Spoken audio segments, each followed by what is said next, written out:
Harmonize with me and hold me tight all through the night. You're shining bright, I'm your oyster, baby, you're my pearl. We're back! Hey! Oh, guys, wow, it's lovely to be here with you. And with you too, Bills. Oh, it's lovely to see you, Dominic. How's everything going? It's going very well, if I'm honest. It's been a nice week. Yeah? Yeah. Good. You? It's been going pretty good. I've been kind of enmeshed in all of these comments and reviews and things that people have been saying about the podcast. And wasn't it nice to see Elijah Wood last week? That was lovely to see Elijah Wood. But there was so much Elijah that we had to make it 2 weeks worth of Elijah Woods. Yeah, we're going to give you guys 2 weeks of Elijah. Or what we were going to do was maybe give you like a shortened, edited version that would only do 1 week. And we don't think that we should do that. Because we've got some more Elijah at the end of this show. So we better get straight to the voicemails, Dom. All right, let's have a look. Oh, emails and real mails. Fast as tigers, slow as snails. Hi guys, my name's Diana Morgan. I'm from Ontario, Canada. I just want to say I love you both so much, and I love that you're doing this. Tuesdays have turned into my favorite day of the week now. I'm a super huge fan, and I've got a question about when you both went into the studio with Vigo back in 2003 for his Pandemonium from America album with Buckethead. I just wanted to know, what was the experience like? Are there any funny stories? Yeah, anything would be great. I still love listening to Shadow, maybe, and Half Fling, of course. But yeah, anything would be great. Thanks so much. Love you both. That was a great day, wasn't it? Yeah, that was. What were we doing that we ended up there? Can't remember what we were doing before, if it was an official thing or if we had just met Vig for breakfast or lunch or something. That's definitely what happened. But I can't remember where we'd met him. But I remember him saying, "Well, we're in LA, you know that." Yeah, I know that. But it wasn't like we were at an official thing and we knew we were going. Vigo just said, "I'm in the studio this afternoon. Yeah, you it wasn't guys want planned to come?" at all. He just said, "I'm going to the studio after this." Yeah. And we went, "Yeah, we'll come." And then I think he told us, I think he pre-warned us about Buckethead because he said he will not let you take pictures showing his face. And at times he might put a bucket on his head. Or a mask. He's got a lot of masks. He had like a Halloween mask, didn't he? He had a bag of masks. Anybody who doesn't know Buckethead, he's an amazing guitarist, but shreds. He likes to wear a bucket on his head. Yeah. Hence the name. Yeah, it makes sense. Or he likes to wear masks as well. Yeah. Maskhead is not as good a name. No, but he told me a great story. He auditioned for Ozzy Osbourne's band. Were you there when he told this story? I don't think so. He said, so basically he grew up with that music. That's why he wanted to be a guitarist. He knew all the riffs, back to front, play with both hands, doesn't matter. Just amazing guitarist, and those riffs is what he grew up with, so he could play it all. So he goes in, and they're looking for a new guitarist, and he's auditioning. And he's playing these things, and he's not playing it well. He's getting all mixed up. He can't remember it. Just the pressure of being there with Ozzy Osbourne. And he's like, oh, God, I can't play this stuff. And Ozzy very kindly said, look, why don't me and the band go out? We'll grab a cup of coffee. We'll come back once you've settled in a bit. And he was like, yeah, okay. And they all left, and he's like, try to play it. And he thought, I'll put a mask on, because he likes to play behind a mask, So he put a skeleton mask on. And he was playing it, and he's going, yeah, I'm getting back into it. I'm getting good.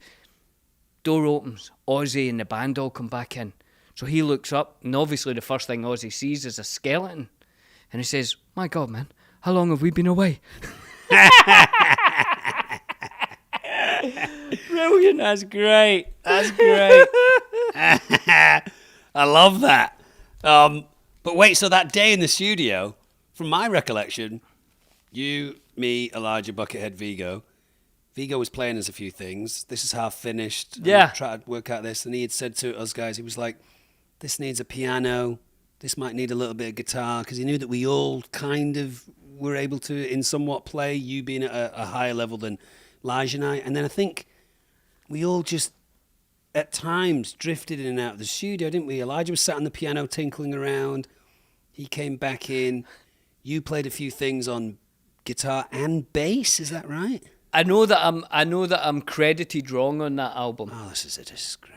Because it says I'm playing bass when I was playing drums, and it says I'm playing drums when I was playing bass. I was very disappointed, to be honest.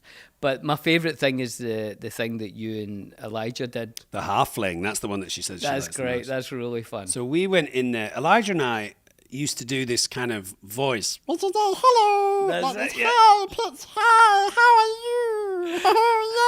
Yay. I think what had happened was it's like a sarcastic thing.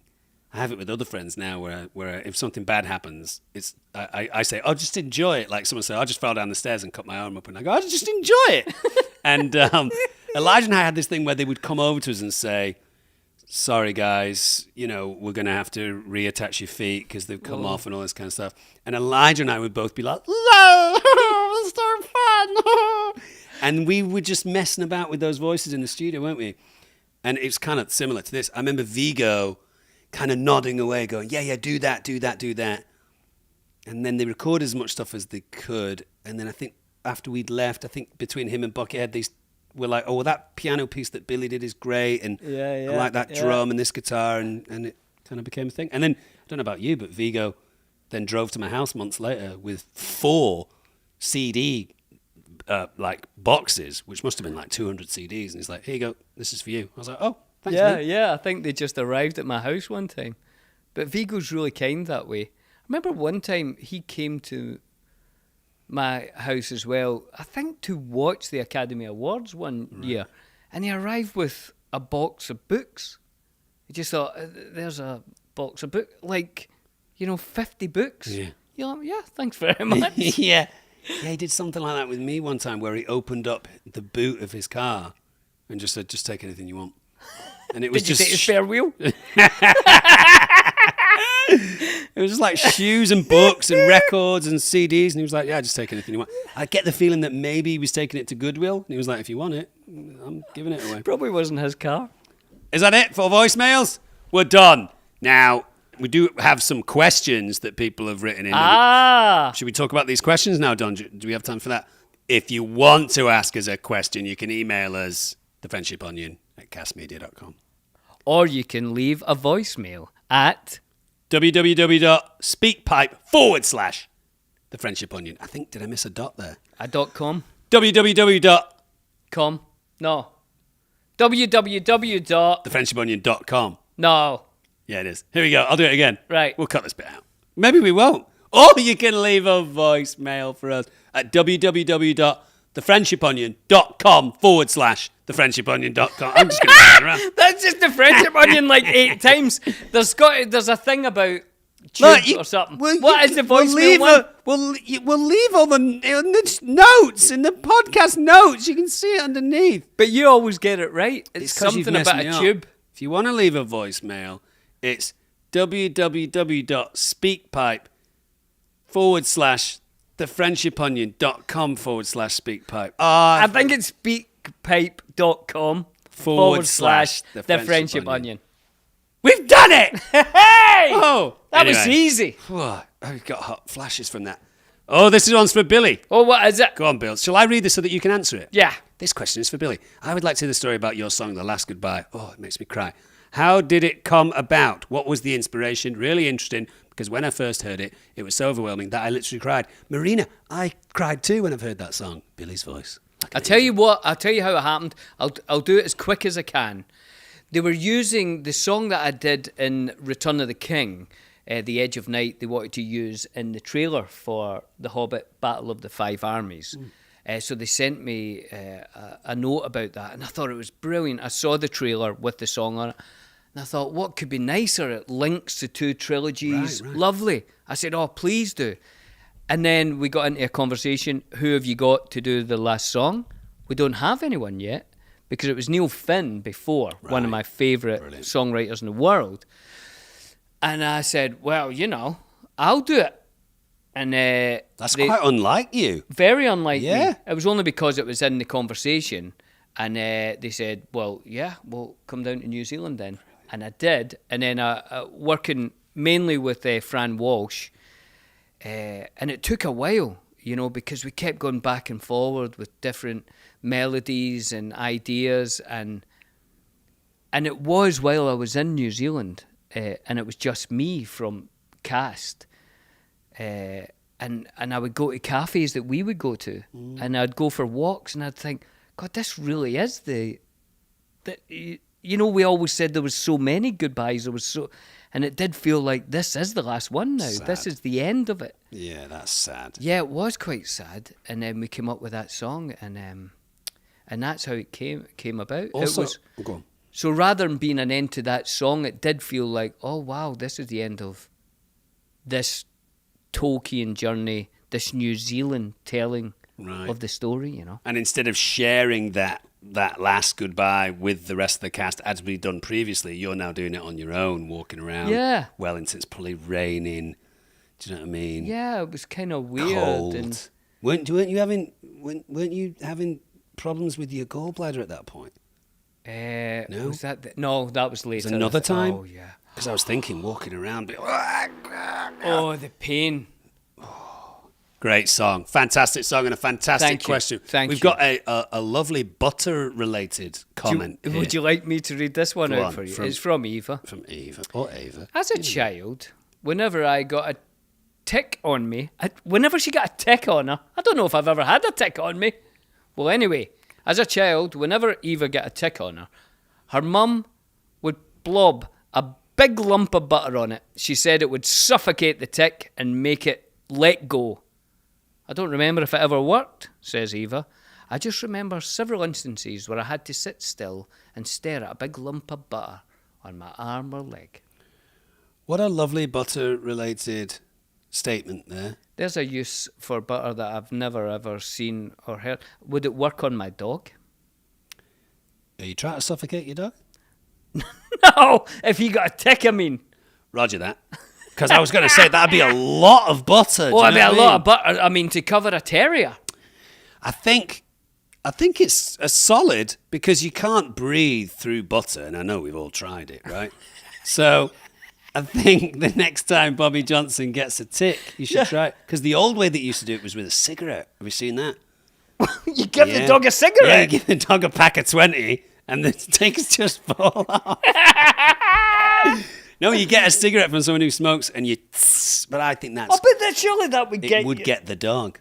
Yeah. Yeah, but it makes the tick let go. I think butter's nice. Of course, it would make you let go. Yeah, but then after the tick fell off, your little dog would have a lovely treat of, licking his hindquarters, a little bit of butter there. We should get into this now because we were talking about your dog. Sorry, the show's going to go so long. But you guys, come on. We're supposed to make this really short because we've got Elijah Wood later. I want to tell the story about how your dog tried to seduce me last week. He did, didn't he? I came down to Billy's last week to watch, is it Ufk? What is it? Ufk. What's off? You know those fighters. I can't remember what we were watching. We were watching the fighters. The two fighters, they fight each other in the octagon. MMA?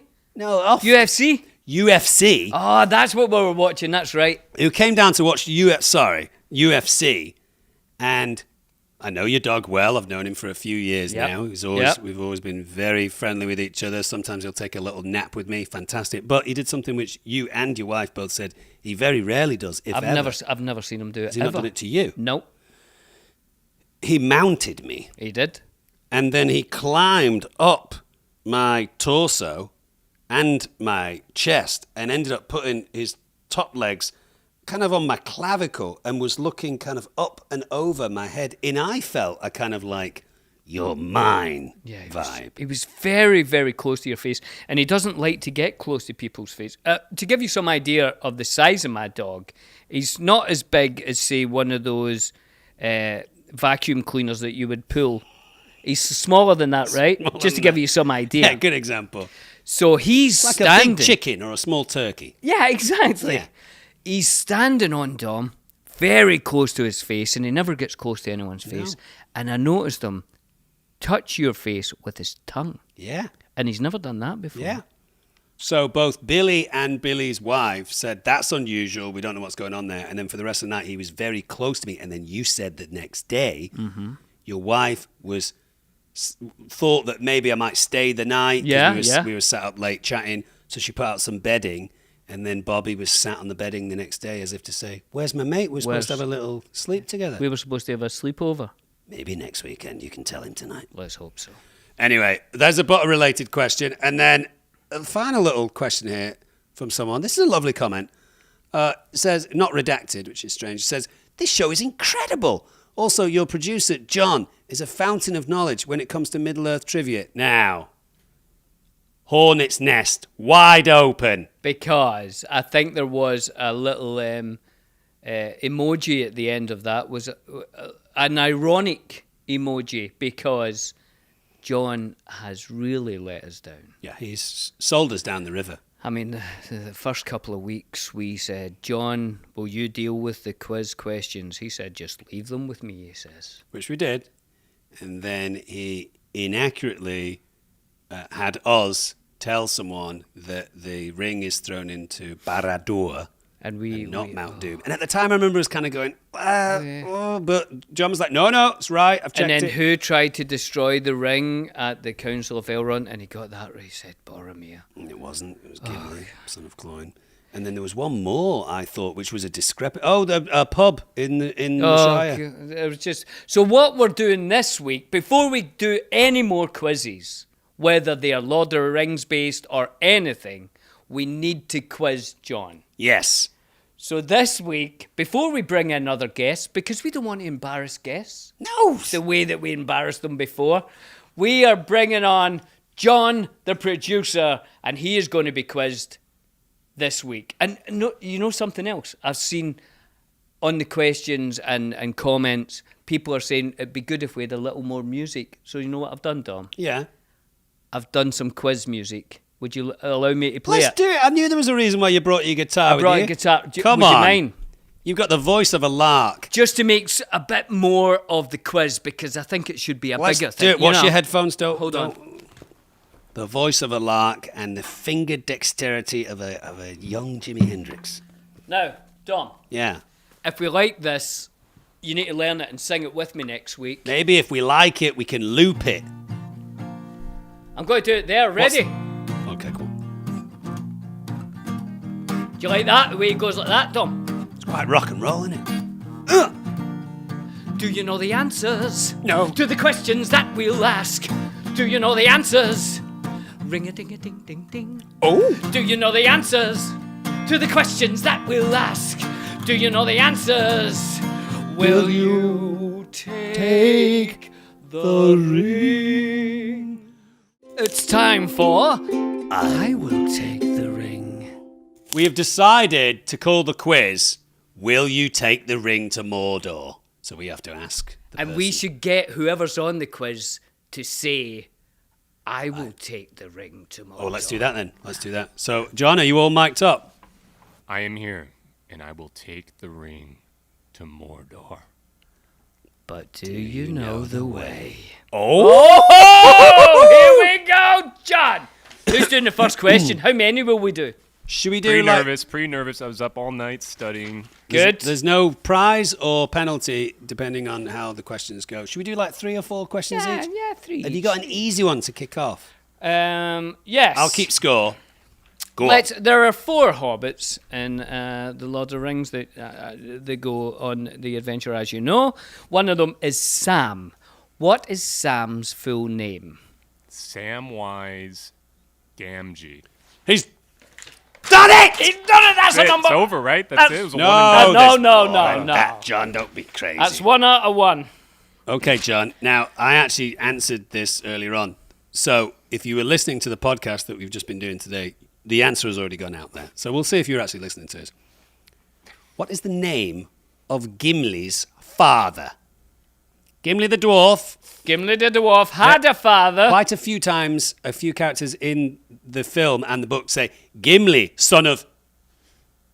Gamli. It's not right. It's not the right It's answer. Gimli, son of Gamli. No, again, you've said it again twice. That's wrong. You know, in John. fairness, I mean, I did have multiple choices in my questions. Oh, good point, good point. I'll give him a A lot of multiple these choice are, on you the know, next they're one. if you hear them, you'll know. We've got multiple choices coming up, but the answer is Gimli, son of Gloin.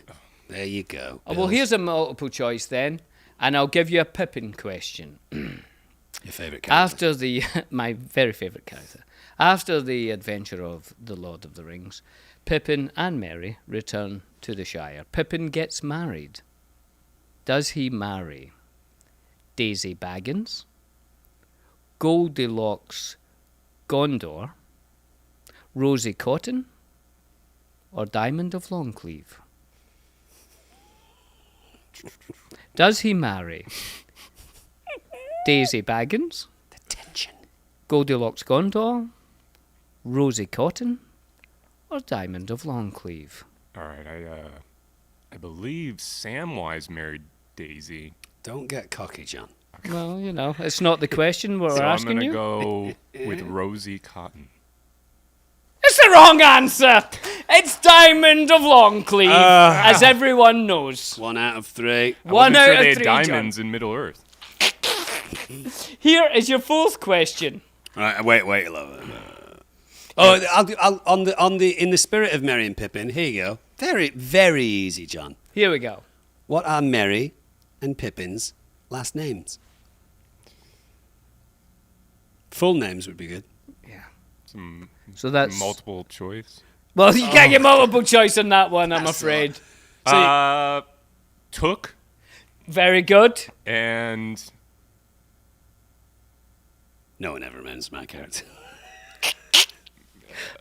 He's really searching for it. can I get a clue? Can I call Yes. Yes, the first part of Mary's last name is an alcoholic drink, very often drank at the end of an evening with a smoking jacket. or a And the cigar. second is a type of animal. Yes. Whiskey tiger.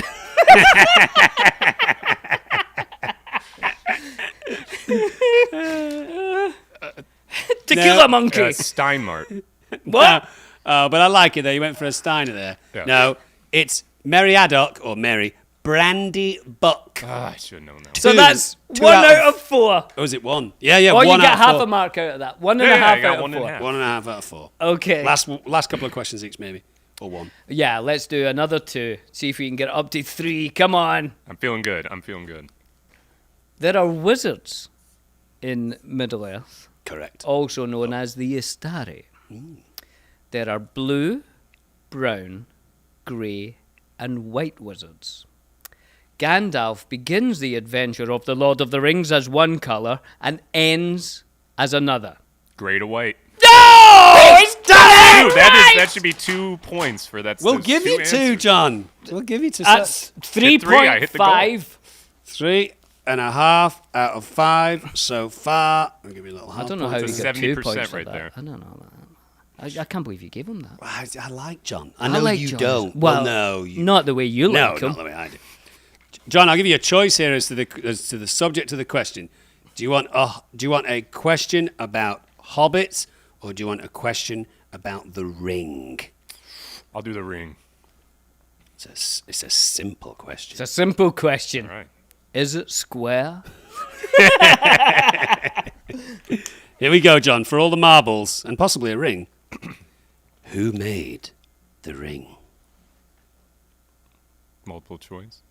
Yeah, okay, multiple Yeah. choice. Was it Saruman, Sauron, Galadriel, or Elendil? Sauron. Is that correct? Did I really get that? Did you That guess made that me one, sweat John? A little bit. You see the sweat right here? That was very good, John. A lot better than we thought Was you that would do, four to and be a, honest. 4.5 Yeah, out I of got some of 6? Is that right? Dom actually said that he would be surprised if you got anything. Yeah. So that is quite good, John. John, you can stay another week. Do you think we could quiz John, like, say, for instance, once a month on other things? Oh, that might be fun. And we get to know a little bit about him, what he knows, what he doesn't know, what We all his get to interests learn a little bit are. of stuff. I love it. I love it. We'll, love it. we'll come back to you on that, John, got but it. you did very good. That was supposed to be a punishment for you, but it was actually a lot of fun. But, John, we're not going to let you go just yet. This seems to have been turning into the John Show because obviously each week we ask people to send in a song that they think is funky for them Is it funky? to find out if it's funky for us. Is Right. it funky? Is it funky for you? Is it funky And for I me? think this week, John, it's you that's going to proffer up a song, right? Yeah, so this song, it has about four kind of relevant pieces as to the show, which I'll kind of let you figure out. Please do. Do you want me to name the song now? Or Yes. play it first? Yeah, let name the song. So, in lieu of this quiz bombing, even though it didn't, I chose Tom Waits' Bad As Me album and the song Chicago. Oh, lovely. Now, I know Tom Waits. I don't know this song. Wow. He loves Ready? Chicago. so Let's sure. do it. Go on.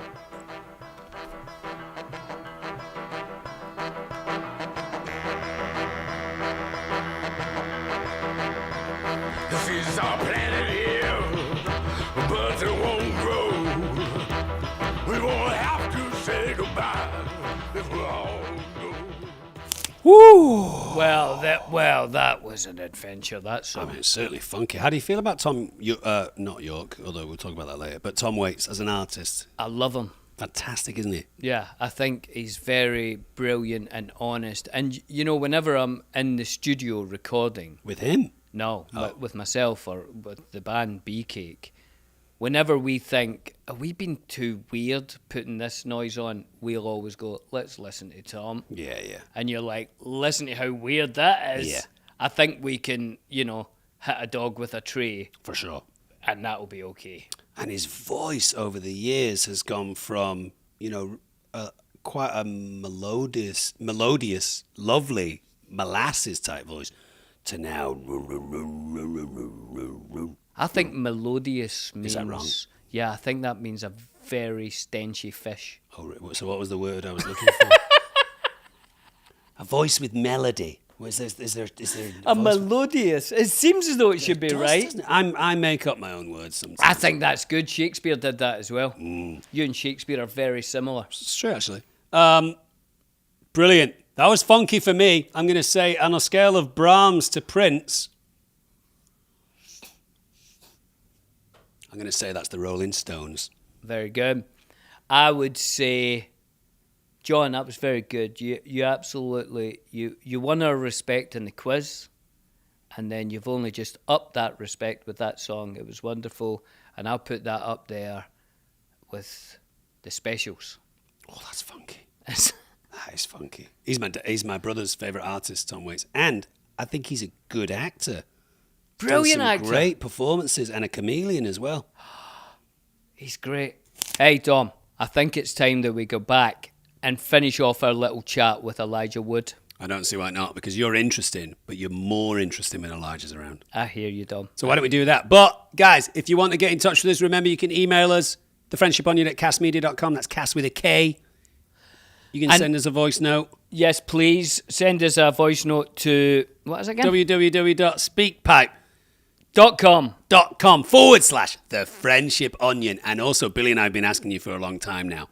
If you rate and review us, and you're really proud of that review, take a screenshot, a screen grab, or a screenshot of that review, send it to Billy and I on our social media page. Maybe we'll put it up on our social media page.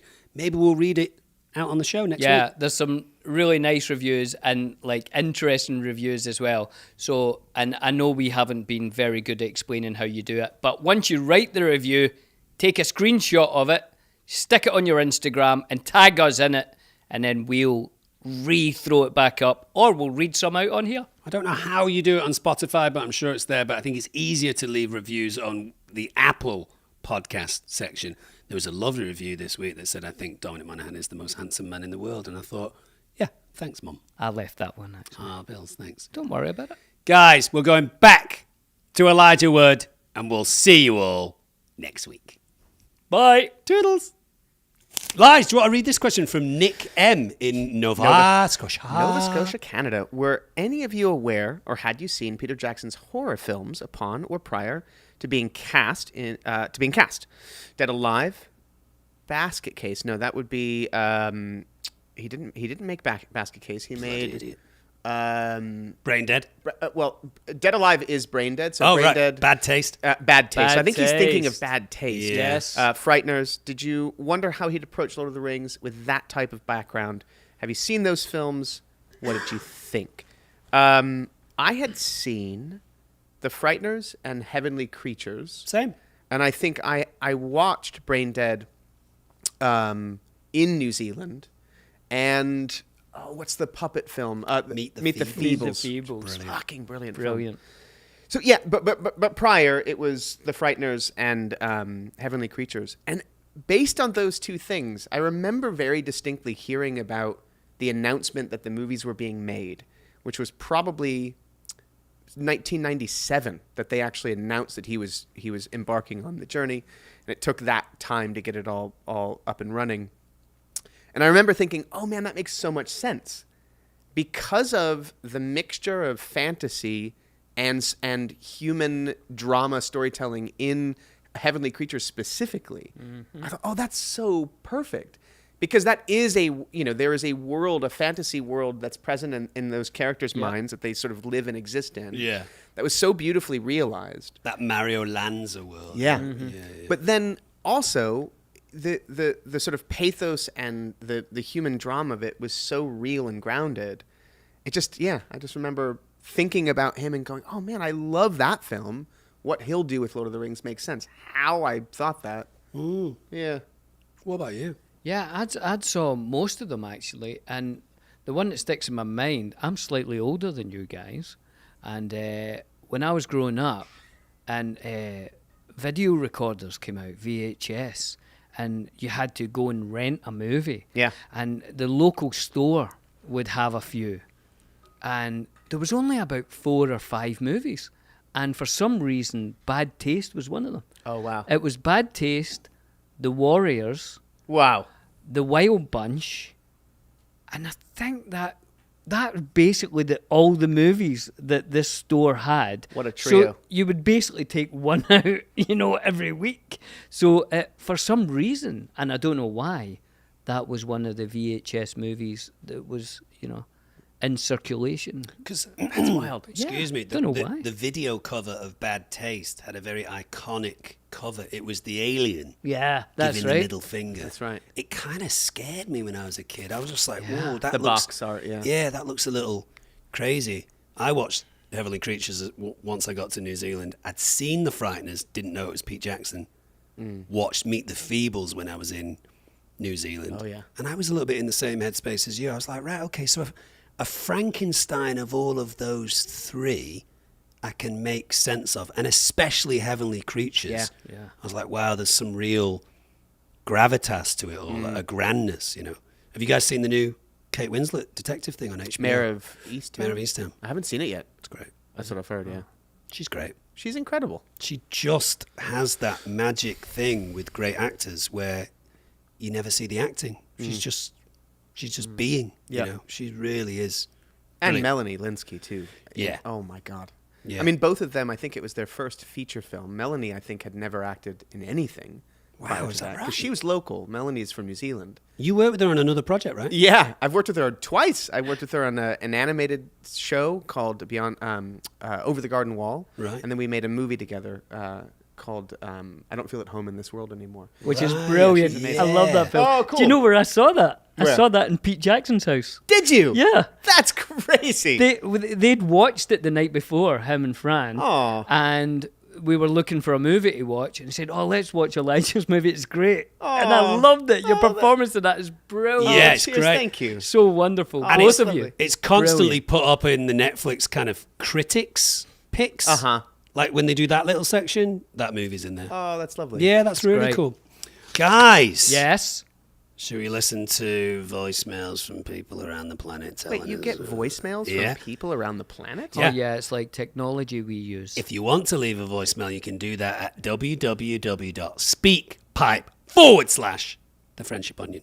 That's really cool. It's cool, right? So let's hear what people are saying to us this week. Hopefully not abuse. So say, for instance, you miss being on the podcast next week, Elijah, or Yeah. the week after. I could leave you a voicemail. Yeah, if you please. could, yeah. Oh, I will. Yeah, good. Great. All right, let's see. Hey there. I'm really excited to hear this podcast. I think you guys both have great chemistry. In one of the appendices, Dom, you mentioned seeing Elijah Wood tumbling down 3 flights of stairs. And I think, Billy, you mentioned that the irony is that his eyes don't really work very well. I was wondering if you could elaborate more on that story and also a little bit more on how bad Elijah's eyesight is. And if there are any other stories regarding that. I just thought it was really funny. But yeah. thanks so much for listening to this, and I'm excited to listen to the podcast. Take care. Bye. Oh, that's such a lovely message. Well, First that was so strange because Isn't we it? were just talking about this off Me camera. falling, yeah.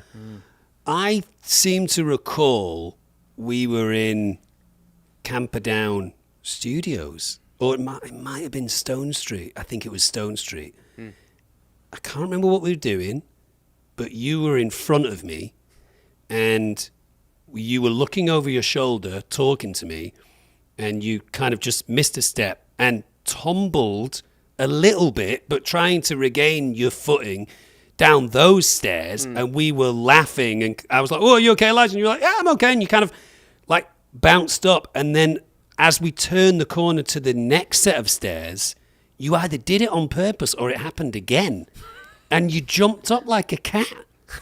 It was crazy. It sounds like I did it on purpose. The second time. The first bit, maybe not. Yeah. That sounds genuinely like I was losing my footing. But the second one, yeah. Because I loved, and still do, love pratfalls. I actually took, the stair. So the first hotel that we stayed at, where they put us up before we ended up getting accommodations. Was it the 10 points? Duxton? The Duxton. The Duxton, Nice. well done. They've since changed the name of it, I think. It's now a different hotel. But it was the Duxton then. Nice one. Yeah. And I remember intentionally, because it had that, when you walked in the lobby, it was a high ceilings. Yes. Because there was a mezzanine that you could walk up to. There was a big staircase off to the right that would wound around to the mezzanine area. And I remember taking those stairs and intentionally pratfalling down those stairs. Wow. Brilliant. About halfway down, yeah. But you were very difficult to hurt. I remember once. I don't mean emotionally, but I I'm remember very easy to hurt emotionally. but physically, nah. Nah. I remember we were somewhere at the sort of seaside because the sea was there and there was a beach, and you jumped over the wall, which was like this height, onto the beach, but not knowing that the other side was like a 15-foot fall, and you just landed and laughed. And I remember thinking, when I looked over the wall, I was like, oh my God, he could have killed himself. And you didn't know it wasn't, you just jumped over and you were all right. Yeah. Yeah, it was, you're quite incredible how you can't hurt yourself. I think it's that thing, though, when your body knows what's going to happen, it braces for the fall, which is actually very dangerous. Ooh. It's what they often say that drunk drivers walk away from a lot of accidents because their bodies don't brace. And you get injured by bracing because you're holding, you're waiting for something to happen and you go stiff, and that is what actually causes injury. So having not known what was on the other side was probably to my benefit. I suppose because it was sand, that helped. There's that as well. Yeah. Because you did recently take a tumble and hurt yourself, didn't you? Yeah. About 2 years ago, my girlfriend and I lived in a place near downtown that was a sort of an industrial building. It was a loft space. And she was away. We were actually running a film festival out of our house just for our friends called the Fortnite Friend Film Festival. Just movies that we had never seen, and we just programmed it, invited friends over, and it was kind of an open door policy. Lovely. So anyway, I just watched Butch Cassidy and the Sundance Kid, and I was on a break between films. Can I just interject? Yeah. At the end of Butch Cassidy and the Sundance Kid, they both take a massive leap. And ultimately die. Absolutely do. Yeah. That's interesting. I had not put those two things together. Right. Yeah. So go on, sorry. Finished watching the film, and I was sitting outside on a break at about 2 hours before the next film was supposed to start.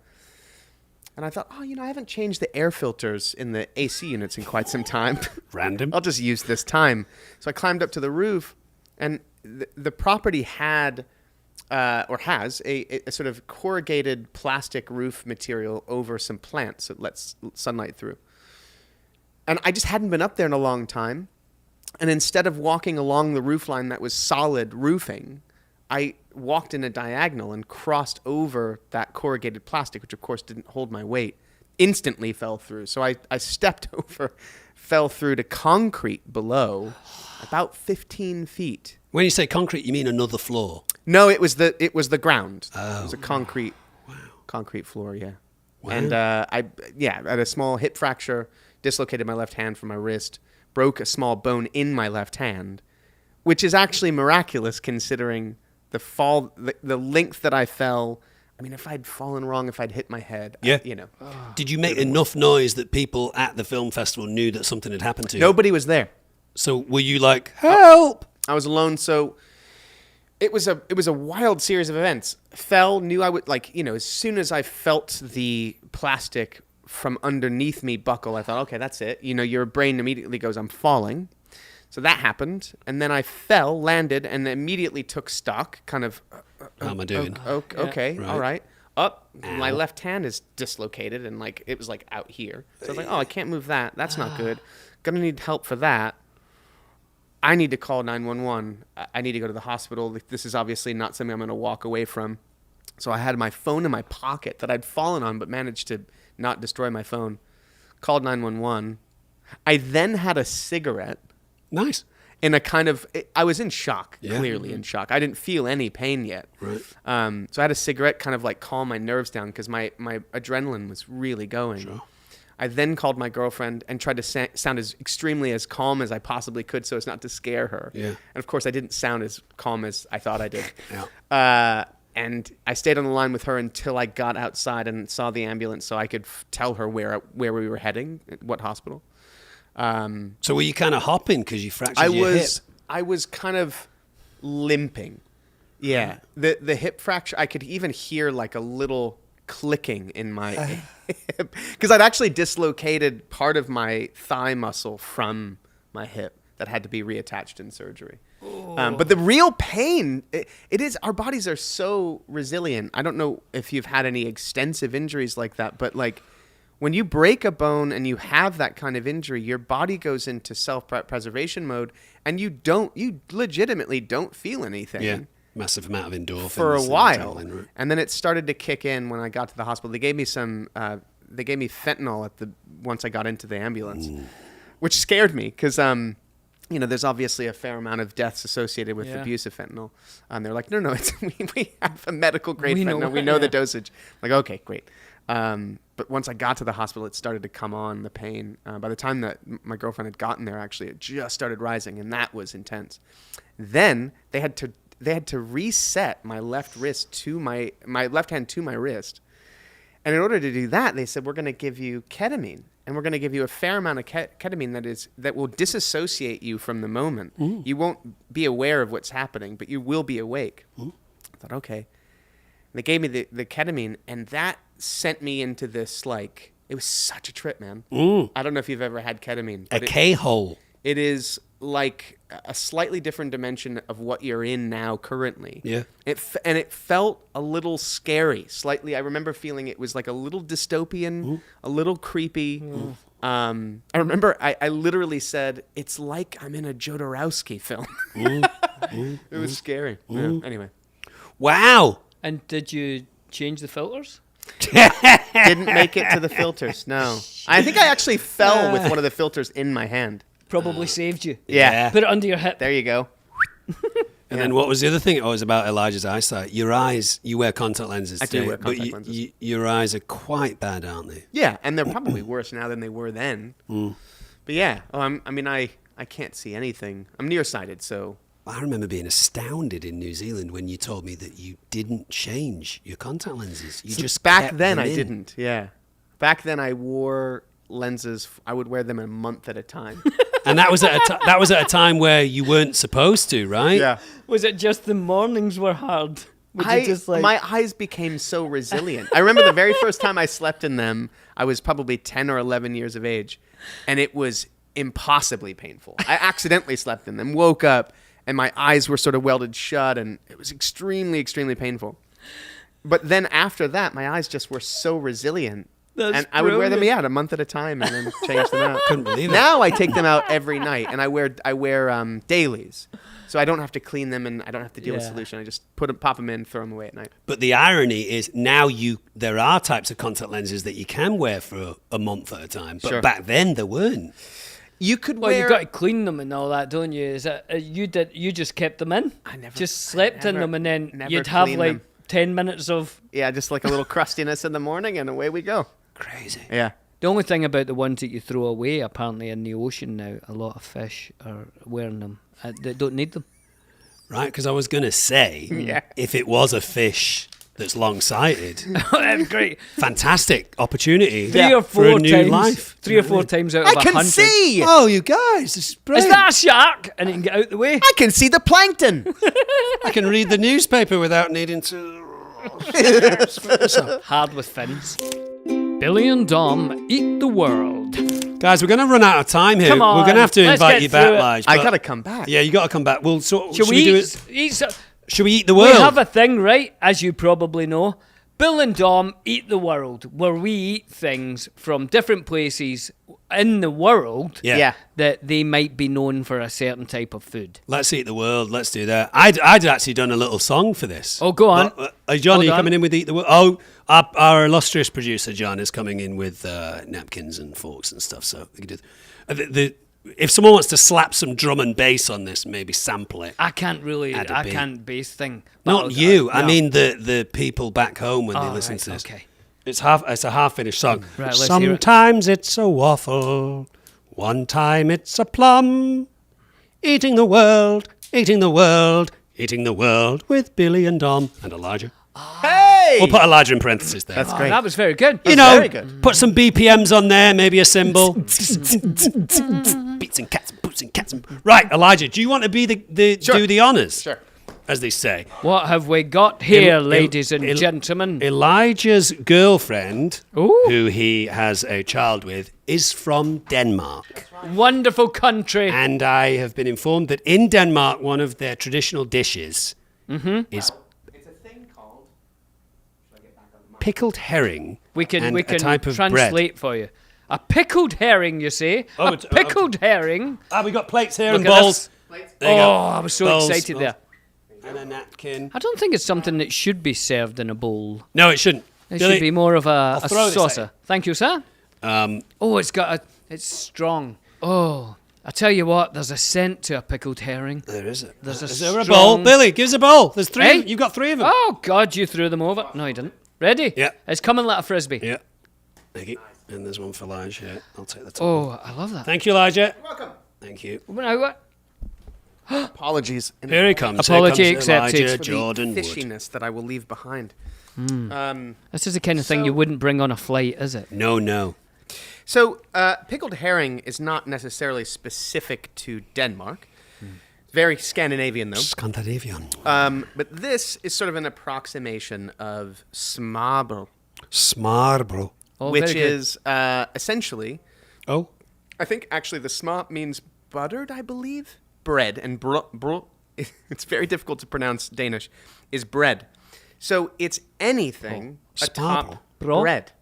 Oh, right. So it's basically. So this is, I brought a Danish rye that I've pre-sliced for this. Well, thank you, Elijah. And you know, in Denmark, there are restaurants that are devoted to just this thing. It's my God. very, very traditional. It's almost like a Danish taco. The idea is, you have the traditional rye bread, and anything can go on top, from fried fish to vegetables, whatever combination that you can think of. little Obviously, shrimp, herring is a very traditional. little shrimps, little prawns. I've seen Sure, that. Yeah, sure. They eat a lot of that around there, don't they? Hold on. Guys, there's a... What? Now, I would that's say delicious. you could describe the smell more as a stench than a smell. Would that be accurate? There's a stench. Well, As I say, you wouldn't. it's pickled fish, isn't it? It is pickled fish. Oh, Hang it's on. certainly pickled fish. Elijah's firing. Hold right on. in. Hang on. All right. Get as close to the microphone when you're eating it. We need the mastication is very important. Oh yeah. So I mean, Oh, and you would traditionally have this with schnapps or aquavit. Aquavit, yep. Yeah. No, it's vinegary, it's fishy, well, it's it's certainly oniony. fishy. I'm loving it. Hold on. I'm going to have another go because it's quite a shock on your first bite. Elijah, Yeah. we're going to give you the categories in which we rate these things so that you can have a think. Okay. The first one, are you all right, Bills? I'm alright. I got stuck, man. In your tooth. Oh, my throat. Billy's been suffering from throat issues today. I'm quite worried about him. I'm just worried that I was going to get some hair in the lung. Quite hard to get out of there once it's in. So we rate our eating the world based on taste Yeah. out of 10. Billy, I always forget the other two. The Taste out of 10. taste out of 10. Also, aesthetics. The look, the feel, the vibe, whatever. Okay. The whole ambiance of it all. And also usefulness. Yeah. Flexibility. Like a flexibility almost. Usefulness. Yeah, yeah. Of this food. Can I use this? Is this going to come in handy? These were Billy's. These were Billy's categories. Billy Like, Counter. would you, like, if you were in the house and you'd pickled herring, right, and all you've got is a bagel, some crackers, and a piece of cheese, would you think to yourself, that's useful right now? Yeah. Or, you know, how useful is it in the house when you don't have a lot of other stuff? You know, at one point we're You know gonna. what I mean? Yeah, I do. At one point, we're probably going to do Marmite because you know Marmite's such a. Of course, yeah. Now Marmite's fantastic. It's not necessarily useful on its own. Here's a question. Yeah, go on. When it comes to Marmite and Vegemite, where do you stand? I'm a Marmite guy. Right. Vegemite's Australian. Is it? is. That's the distinction. Yeah, but they also. And New Zealand, isn't it? Yeah, New Zealand do their own version of Marmite and their own version of Vegemite. But we're the original. England created the original. I think. Wasn't it an accident? Yeah, I think it was born out of the beer making industry. Right. The dregs of yeast. Right. And they recognized that there was a flavor to that was really good, and they packaged it. With your girlfriend Incredible. being Danish, do you eat a lot of Scandinavian Danish type food? There's not a lot in Los Angeles. True. Is the problem. Do you know Soccer Bit Oh my God, are you on kidding 3rd me? Street, yeah. the sweet shop? Oh yeah. Oh dude. Come on. Incredible. Oh yeah. By the pound. By the pound. It's So good. actually very good for you, pickled herrings, you know. Is it? Yeah, because of these omega-3s and also your vitamin D3. That's right. Yeah. So, Lots of omegas. Omega-3, maybe omega-6. so probably very good. Yeah. Very good for you. Fish is very good for you. Very good for you. I don't. What else do you know about pickled herring? Well, I'm just Dom looking now. I'm or cheating. Elijah? Do you know anything? I'm cheating here. Home. Hang on, I'm going to read a little piece here. Pickled herring, especially brined herring, is common in Russia and Ukraine, where Elijah and I have both worked, where it is served, cut into pieces, seasoned with sunflower oil and onions, like this, Yeah. or can be part of herring salads, such as dressed herring. Yum. There's also a lot of dill. Dill is pretty prevalent in a lot of Scandinavian food as well. Sweden. I really like that. Do you guys? Right? And see these sort of Russian sort of states. I was working over in Lithuania. Wow. And I was in the hotel and I went down for breakfast. And the first day I was there, I had the normal breakfast, eggs, whatever, blah blah. And then it was the second day. Over in the corner there was something, and I thought, what is that there? And I took a walk over to this ice mountain, caviar. Like honestly, 10 different types of caviar. For breakfast. Breakfast. Who do you think with you are, the- an old coward? with the little pancakes, cheese, cream, all the stuff. Oh, Elijah. I couldn't sleep at night for thinking about getting up for this caviar. Salty, Love though, caviar. eh? Salty. Love it. So good for you as well. Is and it? then the waiter packed would with come nutrients. over, would you like eggs? No, I don't want eggs. Caviar. What are you talking about? Have you seen the mountain over there of caviar? I'll be eating that until I'm sick.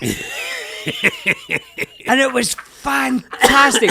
I love it. And it was free. And it was your breakfast. It was just your breakfast. Amazing. Because caviar is very expensive. It What can a- be. Not in Lithuania. Wow. They'll serve you that like it's a boiled egg. I love the caviar scene in Big, you know, where he tries Oh, it for it's the great. first time.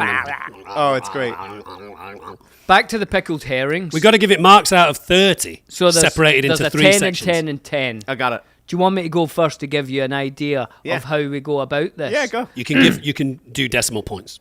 Oh, okay. I didn't know that until last week, to Sorry be about honest. that. He put an 8.4 in. I didn't You're even like, know oh, that we're was doing allowed. decimal points, Yeah. are You we? know what I mean? Okay. Yeah, I don't know sorry. why we didn't It's an make it out of evolving thing. 100. Anyway, Good point. taste.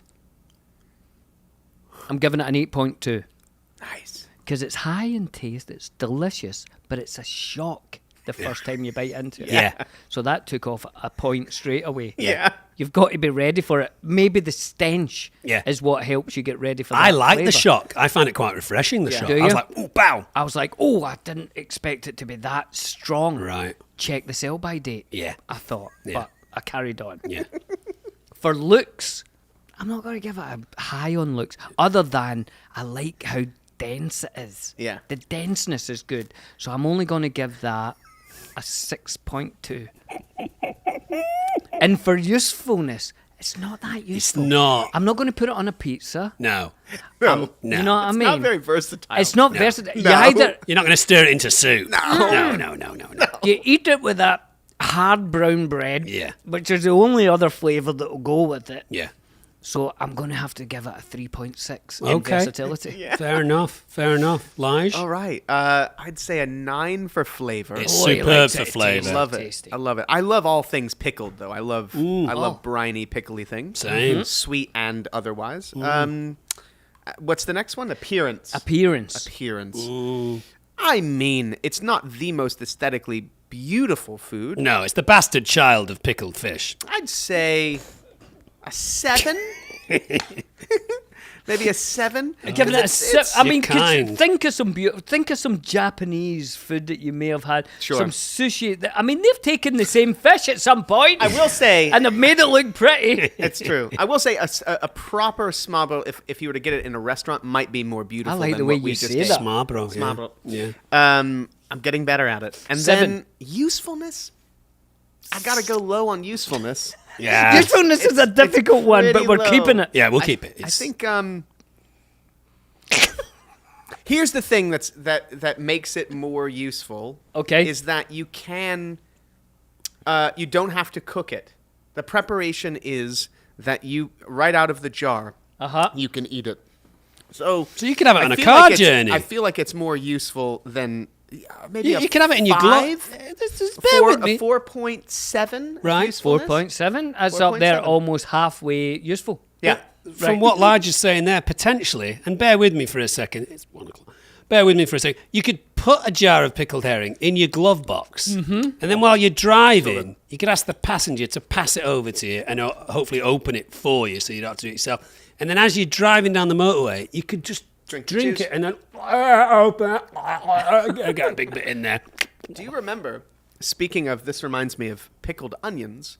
Do you remember who used to eat a lot of pickled onions Is it our friend Mark? No. on the set of Lord of the Rings? Oh, Peter Jackson loves a pickled onion. Pickled onions and cheese and crackers. cubes of cheese, and then he'd come over really close to you, and he'd go, "I want you to be really scared in this moment," and you go, "I am. I'm scared of your breath, Pete. Get away. It's awful. It's awful." So in I New love Zealand, they pickled don't. onions. I love them too. I love him Love 'em. too. Can They I don't- tell you what my favourite pickle is of Yeah. all time? Because they do them here. The pickled hot chili peppers. You know, the Oh, yellow yeah. banana peppers. Yeah, great. Oh, that in the morning. Come on, Ooh. come on, so good. Not as good as a pickled onion, though. Love a pickled Really? Fish, chips, 2 pickled onions. onion. So good. Lovely. Yeah. I'm Soaking gonna- into the chips. I love sauerkraut as Oh, well. I love sauerkraut. And the sauerkraut juice. I will drink Yeah, that. it's supposedly very good for a hangover. I'm going to give my scores. Taste. Yes. I'm just getting a bit off the back of my tooth there. Yeah. 9.2. Ooh, it's up there. I loved it. It's I up there. absolutely loved it. Looks. I'm with you guys. I'm going to say a 1.7. Yeah, it's not. Oh, Poor. Not pretty. That's an ugly food. I think the taste could stop you from trying it if you weren't brave like we were. the look. The look. The look, I'm sorry, the look. And then usefulness, yeah. I'll be charitable. 3.5. Right, okay. It's not that useful. I loved it though. I absolutely So loved good. it. You would There's eat a place that a in lot. Copenhagen that next time you're there, you should go. It's an institution. I think it's like 100 years old. It's a place called Schønemans. And it's not easy to get. Every time we've been, we couldn't manage to get a table, and we finally got a table this last trip, which was just before lockdown. So the last time I was in Denmark, I was there we with were- you. Almost. Yes, we almost saw your show. And we had to go. Yeah. Wow. So yeah. Anyway, we Schønemans, managed that's to go to Schønemans, and Schønemans. it's I just thought in- you were sneezing. It then. is incredible. That is their specialty, and it's every variety of smarbro that you can think of. It's awesome. So awesome. I could go that right now. Oh, so good. Do you guys not think, because we're going to finish. And like schnapps, oh my god. Oh, schnapps, amazing. Like dill aquavit and all these different flavors of aquavit. So good. Yeah, I lived in Sweden for like 9 months. Oh, and I love Sweden And our as well. friend Jason came over and we did an absolutely no expenses spared smorgasbord, which took like 4 or 5 hours, and it was incredible. Awesome. I know you have to go, Lige, and we'll have you come back whenever you want because we've got so much to talk about and we didn't touch upon anything. But very quickly, do you guys not think it's really interesting that how long have you been married, Bills? Don't get in trouble with your wife, for God's sake. 13 years? What year is it here? 2021. 21, 10, 11, 12. You've been married for 12 years. Yep. You've got a 15-year-old son. Elijah, you've been with your girlfriend for how long? 5 years. 5 years. You've got a 20-month-old son. But the gay rumours are still kind of circulating around with the three of us. Do you not find Is that true? Well, I do this Q&A on Instagram. Yeah. And, there's questions all Oh, over the yeah, I place. see that on your stories or whatever. Yeah. Guaranteed, at least I would say, 10 questions I will just be, saw one. are you gay? Are you and Elijah gay? Are you and Billy married?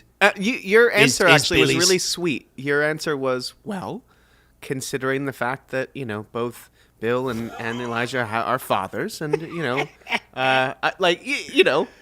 Yeah. Work with the science here. Someone asked me, is Billy's son also your son? And I was like, well, how does that even biologically work? Well, it's questions, isn't it? Do you know what I mean? questions. I think it's probably because we're all together. Yeah. Yeah, we're just close, aren't we? I know you have to leave, Lige. What about the, is there a music thing? Oh, have you got time for the music thing? Should we do the music thing? Do you guys have this time? is a new thing. This is a new regular feature of the show, inspired by Elijah Jordan Wood, because you're such a big fan of music, called Funky for You, where we ask our guest or someone that phones into the show to pick 10 seconds of a song, and we ask, is that funky for you? For you. So, Lige, what have you picked for us? I have picked the opening 10 seconds of a song called Hallelujah by Can, the German krautrock band Can. Let's do it. Pump it up, Chris. Let's hear it. I know you're not called Chris, John.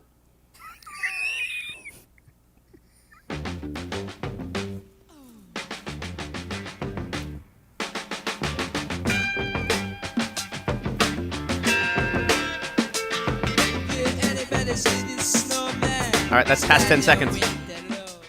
How are we? We've not even talked about how we're going to rate these scores. We don't. It's because we don't even know. This is uncharted territory? Play that again. I liked it so much. Play it again, John.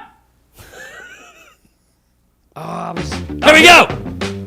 I like that bit. Drumming's extraordinary.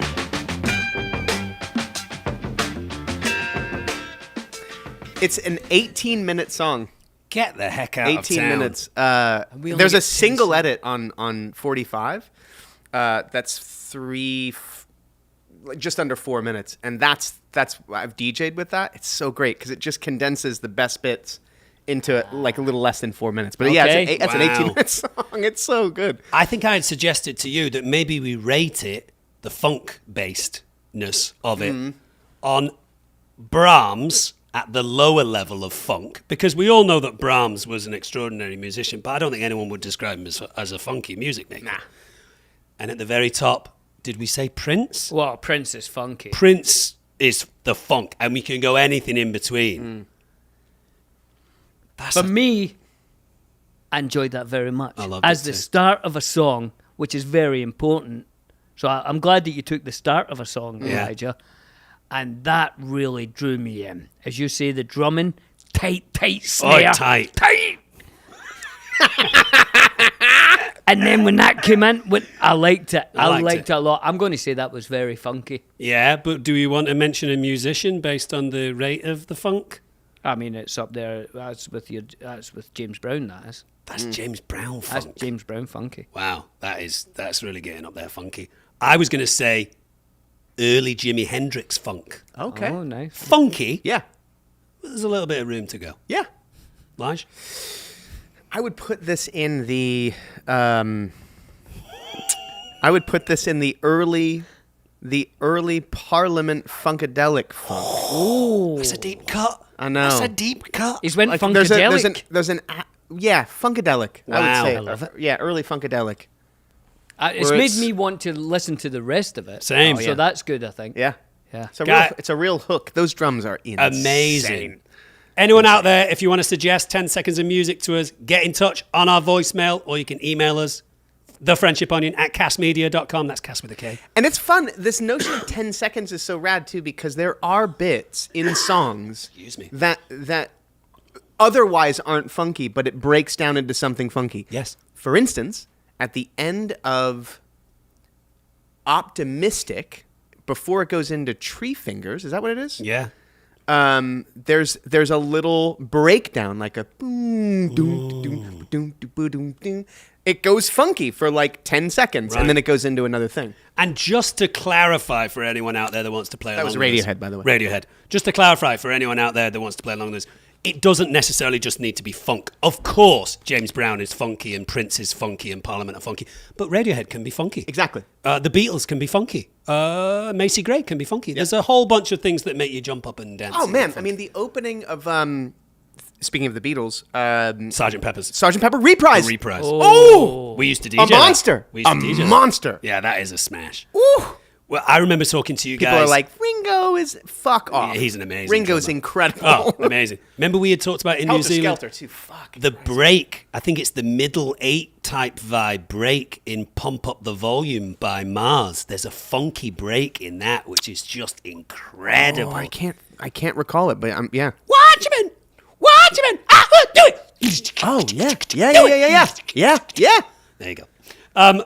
Lars, you have to go. I gotta go. I'm going to ask one more question, and it's kind of a one-word answer, and this will be the thing that will slay the two of you.